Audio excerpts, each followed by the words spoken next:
अस्सलाम वालेकुम बच्चों, कैसे हैं आप? उम्मीद है आप लोग बिल्कुल ठीक ठाक होंगे इंशाल्लाह। जी तो बच्चों, आज हमारा उन्वान है ख़त नवीसी।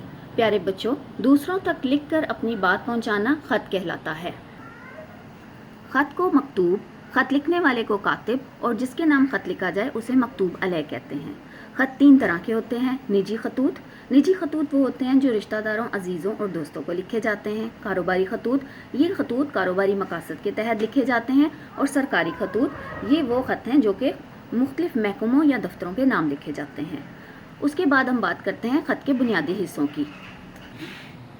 ख़त के बुनियादी हिस्से, सबसे पहला है मुकाम रवानगी और तारीख़।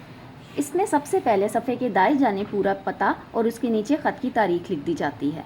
फिर उसके बाद आता है इल्काब, उससे अगली सतर पर 1-2 लफ्ज़ों की जगह छोड़कर मकतूब अलैह से उसके रिश्ते या ताल्लुक़ के मुताबिक मुखातिब करते हैं।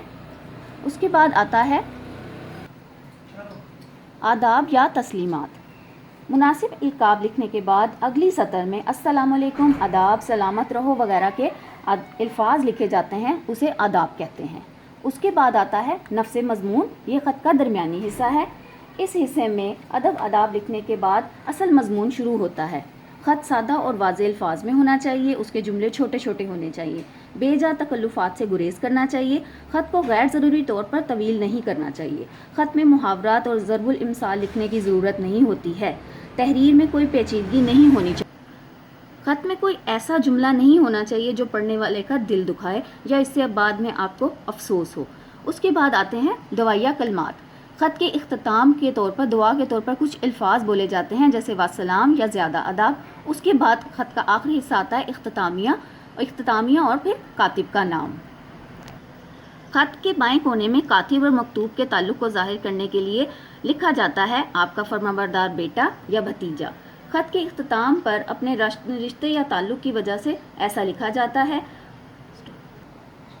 ख़त के बुनियादी हिस्से तो अब आपने समझ लिए होंगे। अब ये ख़त का नमूना देखिए। अब आप जब ख़त लिखेंगे वो कुछ इस तरह से होगा।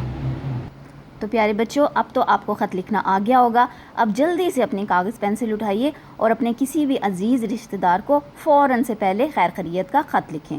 चले मिलते हैं एक नए सबक के साथ। अल्लाह हाफ़िज़।